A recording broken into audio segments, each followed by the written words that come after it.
গীতা একাদশ অধ্যায় বিশ্বরূপ দর্শনীয় 9 নম্বর শ্লোক সঞ্জয় উবাচ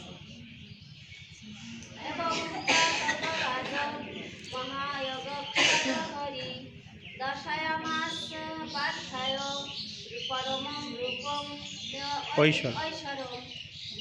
সঞ্জয় বললেন, হে রাজন, মহান যোগেশ্বর হরি এসব কথা বলে পার্থ অর্জুনকে তার বিশ্বরূপ দর্শন করালেন।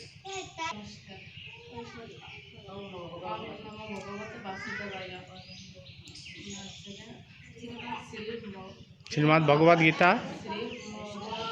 ভগবদ গীতা একাদশ অধ্যায় বিশ্বরূপ দর্শনীয় 16।